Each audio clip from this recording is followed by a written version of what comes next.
Sais-tu ce qui se passe quand, après 2 ans de silence, un tribunal supérieur ouvre un sobre Lacréant qui peut changer l'histoire du football espagnol? Que l'aide devient pesante, les murs du bureau semblent s'accrocher et même les officiers qui prenaient du café arrêtent de bouger la cuillère. Parce que quand une sentence est écrite sous pression des clubs, des institutions européennes et des filtrations internes, ce qui vient après n'est jamais normal. Et aujourd'hui, croyez-moi, nous ne sommes pas devant un jour normal. Nous sommes devant ce genre de jours dans lesquels le masque tremble, la ligue entière ressent la respiration et le football espagnol ressent comment le sol se bouge sous ses pieds. Quand il y a un délire de cette magnitude dans le football, il n'y a que 2 options, regarder de l'autre côté ou soutenir ce que tu racontes sans parler. Like, abonnez-vous et partagez, car vous ne verrez ça dans aucun informatif. Et non, je n'exagère pas un millimètre. Ce que vous allez entendre maintenant est si fort qu'avant de le publier, nous avons dû le confirmer 3 fois. Et la 3e fois, la source nous a dit « Vous allez vraiment laisser ça ?» Parce que quand il se publie, il n'y a pas de retour. Parfait. Parce que c'est exactement ce qu'il s'agit, de raconter ce que d'autres ne veulent pas raconter. Et aujourd'hui, en exclusivité absolue pour ce channel, vous allez écouter la résolution que le tribunal de la justice a écrite sur le cas Negreira. Une résolution qui était restée congelée et qui a été obligée de sortir à la lumière par un thermote interne qui a s'accoudi à la demi-ligue. Maintenant, c'est parti. Et nous le faisons d'où personne n'a l'air d'y commencer. De la vérité incommode. Tout a commencé il y a seulement 3 semaines, une matinée de lundi. Un lundi de ces froids épais dans lesquels le football devrait parler du match de dimanche, de qui a marqué, de qui a failli, de si l'arbitre a réussi ou non. Mais non, ce lundi, dans les offices de la judicature, l'ambiance était autre. Le rumeur courait dans les passages comme un souffle transformé en vent. De nouvelles preuves avaient arrivé.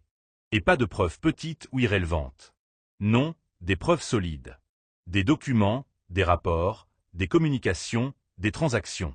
Et selon les sources qui nous l'ont filtré, ces preuves ne venaient pas d'un seul endroit. Elles venaient de nombreux endroits, comme si le football entier avait décidé de se synchroniser pour pousser dans une seule direction. Et là entre la première bombe, le Real Madrid. Oui, le club blanc avait été recopilant des données pendant des mois. Des données qu'il n'avait pas publiées. Des données qui étaient seulement dans les mains de son équipe juridique. Certains de ces documents, selon ce qu'ils nous ont expliqué, sont 3 frictions de communications internes entre les directeurs du comité technique des arbitres et des personnes très proches de Negreira. D'autres sont simplement des mouvements bancaires, qui, quand tu les vois tous ensemble, ressemblent à des pièces trop bien posées, comme si c'était une coïncidence. Et pas seulement ça. Il y a aussi des rapports d'autres clubs de première et de seconde. Des équipes qui, fatiguées de la situation, n'avaient dit qu'il suffisait.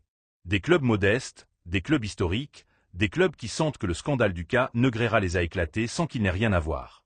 Et le meilleur, certains de ces clubs avaient signé une carte ensemble dirigée à la Ligue et au tribunal, en leur annonçant quelque chose que très peu de gens savaient. Ils disaient, si ce cas ne se résout pas avant la fin de l'année, nous serons prêts à convaincre et arrêter la compétition. Ainsi de clair. Ainsi de direct. Ainsi de continde. Et ici apparaît un élément clé. Parce que, pendant que certains se doutaient, d'autres insistaient. La UEFA. Oui. La UEFA.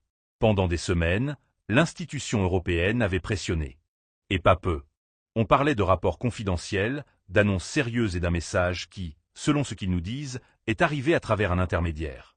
Si l'Espagne ne nettoie pas ça maintenant, l'Europe le fera pour vous. Imaginez l'impact de cette phrase dans les bureaux de la justice espagnole. C'est comme faire toi le sourd. Et maintenant, pensez à ça. Cette même semaine, le tribunal de la justice a postulé 2 sentences complètement agentes au football. Des causes qui n'avaient rien à voir avec l'e-sport. Pourquoi? Parce que les magistrats avaient besoin de temps. Temps pour vérifier les nouvelles preuves. Temps pour débattre. Temps pour analyser l'accès au thermote. Temps pour décider si l'histoire de l'e-sport espagnol devait changer d'avis en quelques jours. Et tout en même temps, à Barcelone, la situation était de la poudre. Selon ce qui nous est arrivé des sources internes du club, les téléphones n'arrêtaient pas de sonner. Directifs appelant aux avocats, avocats appelant aux conseillers, conseillers appelant aux spécialistes en communication. De porte à l'intérieur, personne ne savait si ce qui allait arriver était une fin, une sanction administrative ou un coup au niveau sportif. Certains parlaient de retirer des points. D'autres, d'éviter les signatures pendant plusieurs fenêtres. Et d'autres, les plus pessimistes, disaient, comme ils ont vraiment trouvé ce qu'ils disent avoir trouvé, ça peut être dévastant. Et avec raison. Parce que la parole « dévastant » était courte. Parce que quand, à la fin, le tribunal de la justice a fermé la salle, a éteint les téléphones, a vérifié, a corrigé, a réécrit et a corrigé de nouveau, il y a eu quelque chose que personne n'attendait. Même les clubs qui avaient le plus de pression ne l'ont pas fait. Mais avant de vous dire la sentence, que tranquillement, vous allez l'entendre complètement dans cette première partie, il y a quelque chose que vous devez comprendre. Ce n'est pas une sanction isolée. Ce n'est pas la typique sanction économique pour calmer la situation. Ce n'est pas un « prends, paye et calme-toi ». C'est quelque chose de plus grand. Quelque chose qui change la structure de la compétition. Quelque chose qui affecte les sponsors, les contrats de télévision, les marchés internationaux.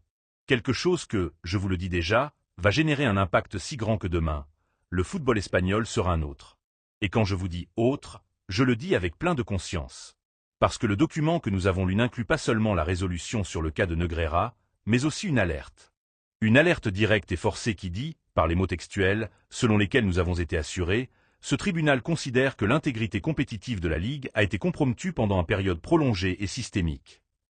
Prolong. Systemique. Cette parole fait mal. Et maintenant, nous allons avec la résolution. La solution n'est pas exclusive. Ce que personne d'autre n'a. Ce que nous ont filtré avec la condition de protéger les identités impliquées.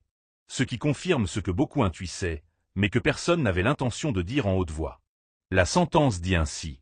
Considérant la documentation présentée par les clubs de la Ligue, en particulier le Real Madrid Club de football, considérant les communications et alertes reçues par la UEFA, considérant les rapports reçus par ce tribunal et les mouvements financiers accrédités entre le club de football de Barcelone et José María Enríquez Negreira, et considérant la nécessité de rétablir l'intégrité sportive et compétitive du football espagnol, ce tribunal résout le suivant. Il impose au club de football de Barcelone une fin économique de 100 millions d'euros pour pratiques considérées contraires au fair play compétitif. De même, il décrit le descente automatique de la catégorie du club de football de Barcelone à la seconde division comme mesure disciplinaire proportionnelle à la gravité des faits. Là, tu l'as. C'est clair. C'est direct. C'est résumé. Il n'y a pas d'interprétation. Il n'y a pas de blague. Il n'y a pas de matice. La résolution est firme. Descente automatique. Fin de 100 millions d'euros. Et crois-moi, quand je te dis que la phrase finale du document est encore plus démoniaque, c'est la sanction s'appliquera immédiatement. Immédiatement. Sans attente. Sans ressources suspensives. Sans manœuvre dilatante. Une sentence historique. Et comment a réagi le football espagnol? Tu peux t'imaginer. En Madrid, la nouvelle a tombé comme quand tu sais qu'il y a de la tempête, mais en tout cas, le trône te surprend. En Barcelone, la situation est un chaos. Littéralement un chaos. Des gens entrant et sortant de l'office. Des avocats réunis d'urgence. Des joueurs qui se demandent si ça affecte directement. Des entraîneurs sans savoir se dire.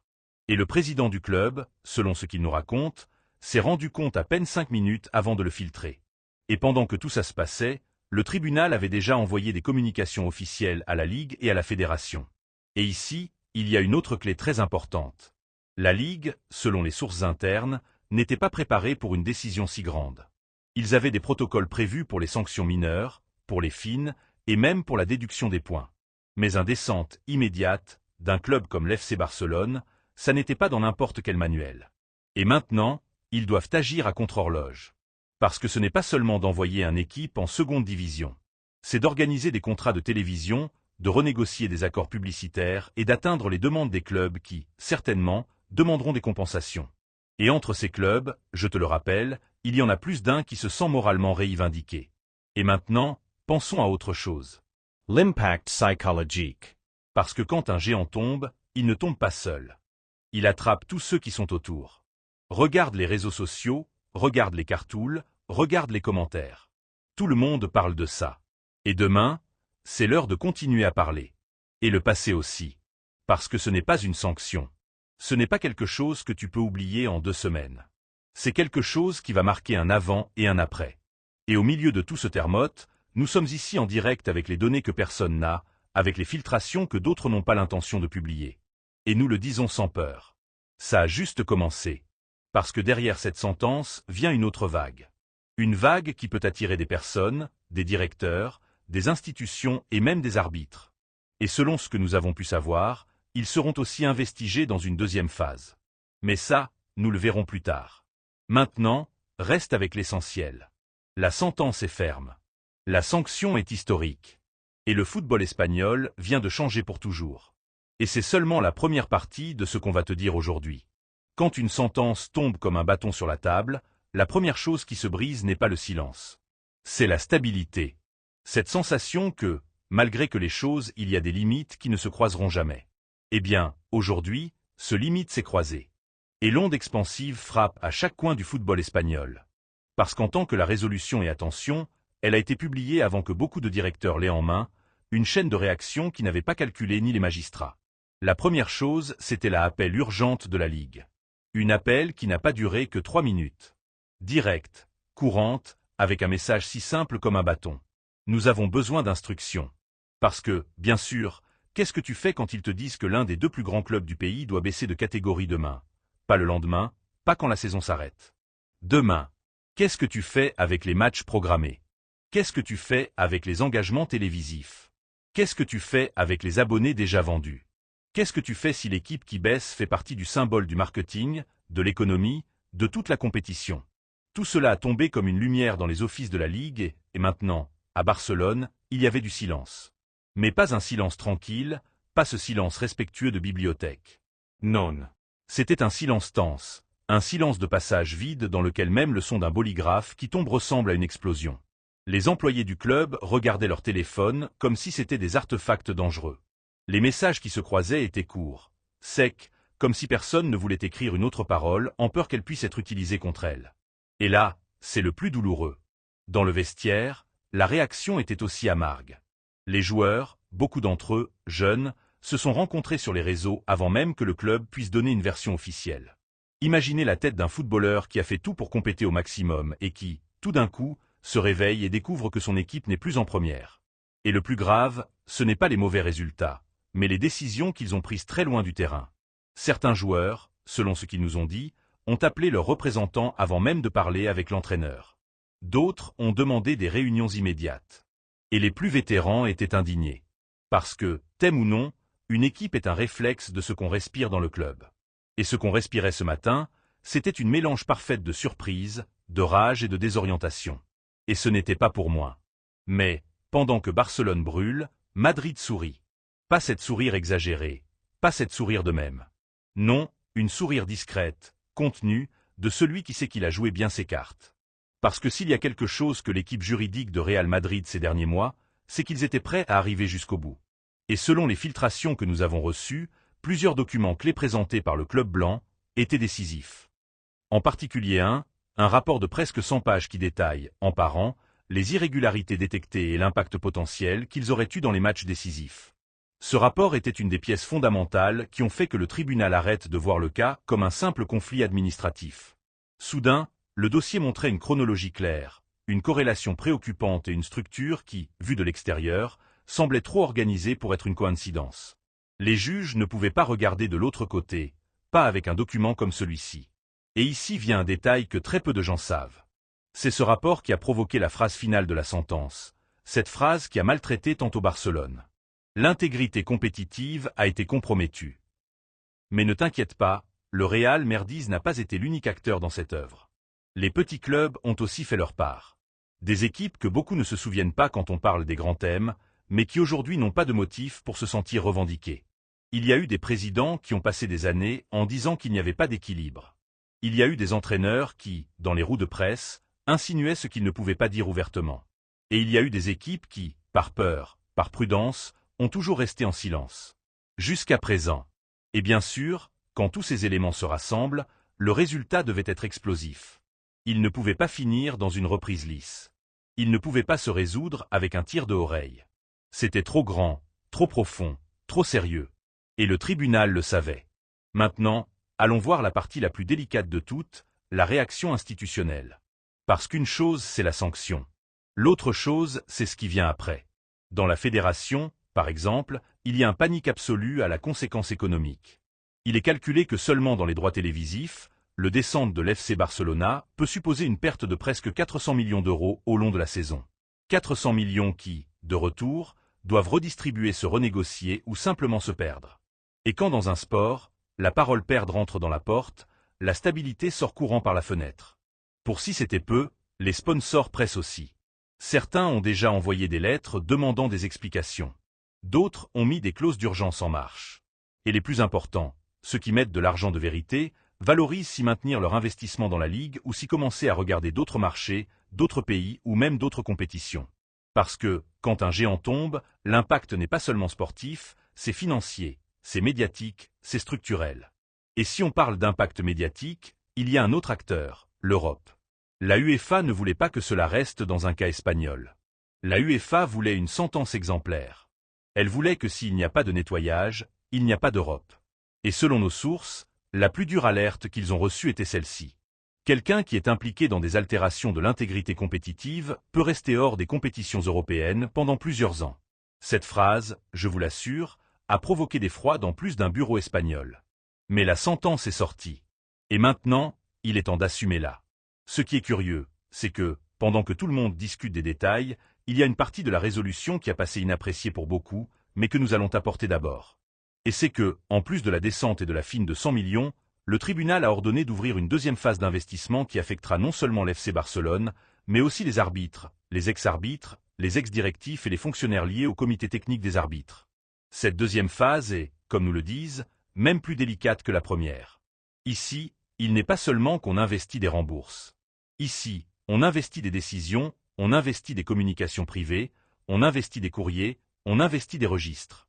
Et il y a des noms très concrets, qui apparaissent plus d'une fois dans les prises présentées. Et tout ça sort. Tout ça, on le saura. Tout ça, plus tard ou plus tôt, on investiguera à fond. Parce que quand tu ouvres une boîte comme celle-ci, tu ne peux plus la fermer à la moitié. Pour l'instant, les fans sont divisés. Les fans de Barça sont en colère. Certains le rejettent tous. D'autres accusent les ex-directives. D'autres, directement, parlent de conspiration. Les fans d'autres clubs, en revanche, sentent que, à la fin, il y a eu la justice. Ils disent que c'était l'heure. Ils disent que ça faisait des années que ça sentait bizarre. Et le pire, ou le mieux, selon ce qui se regarde, c'est que, si aujourd'hui, c'est une descente, demain peut être beaucoup plus. Et c'est ici qu'apparaît ce qui, pour moi, est le point clé de tout ce second élément du scénario. Ce n'est pas la fin. C'est juste le début du chaos. Parce que, quand un club comme le Barcelona descend à la seconde, on ne parle plus seulement de punition.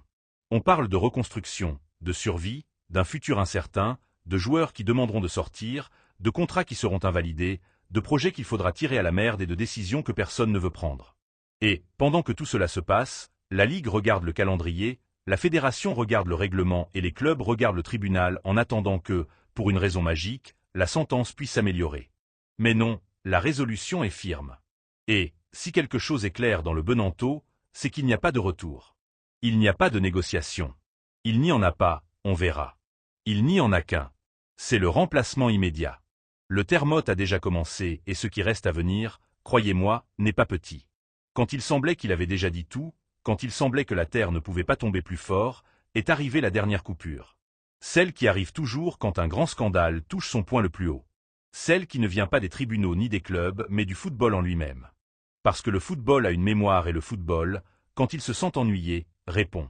Dans les dernières heures, selon les sources qui nous ont suivis en filtrant l'information, un mouvement interne dans la Ligue qui n'a été vu que dans des situations extrêmes comme les vols, les pandémies ou les catastrophes administratives, un comité extraordinaire. Une réunion invitée à contre-horloge avec les représentants de tous les clubs. Excepté un, l'FC Barcelone. Pas parce qu'il n'était pas invité, mais parce que, comme nous ont dit, il n'a pas apparu ni un seul joueur ni un seul représentant, ni présent, ni par téléphone. Personne. Le silence absolu. Un silence qui, dans ce contexte, pèse plus que n'importe quelle parole. Et bien sûr, quand un club de la taille du Barça décide d'abandonner une réunion dans laquelle se réorganise l'avenir immédiat du championnat, les autres l'interprètent comme un signal d'un collapse interne. On parlait de téléphones éteints, de directives incommunicables, d'un président qui avait duré des heures enfermé dans son bureau sans émettre aucune déclaration. Même certains employés du club, comme nous ont dit, avaient reçu l'instruction de ne pas faire des commentaires sous aucun concept, comme si l'institution était en état d'absolue contention en attendant que le tsunami s'arrête d'élever. Mais le tsunami ne s'est pas arrêté de croître. Parce que, pendant que le FC Barcelona se soumiait à un mutisme total, les autres clubs allumaient un feu qui avait duré des années à éteindre. Il y a eu des présidents qui, pour la première fois depuis longtemps, ont parlé avec une francheur qui est rarement écoutée en public. Il y en a un qui, selon nos sources, a tapé la table et a dit « Aujourd'hui, nous avons récupéré le respect pour cette compétition. Aujourd'hui, nous pouvons regarder l'Europe et dire qu'ici, Aussi, il y a de la justice. Des mots durs, oui. Des mots qui font mal, oui. Mais des mots qui reflètent exactement le climat émotionnel du moment. Et pendant que toutes ces voix ressonnaient, il y a eu un autre impact, l'annonce que la UEFA a formellement demandé l'accès aux documents intègres de la sentence. Tous. Chaque folie, chaque annexe, chaque rapport. Pas pour changer rien, parce que la sentence est déjà exécutée, mais pour évaluer s'ils peuvent ouvrir en parallèle un procédé disciplinaire historique le plus grand qui n'ait jamais été ouvert contre un club européen.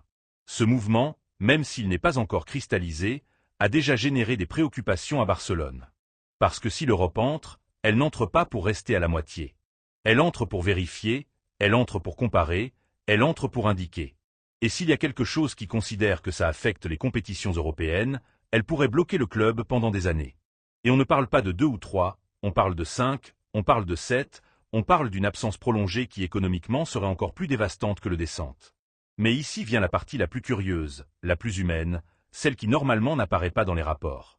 La réaction des gens d'AP, les fans qui, peu importe l'équipe, sentent que c'est un moment historique.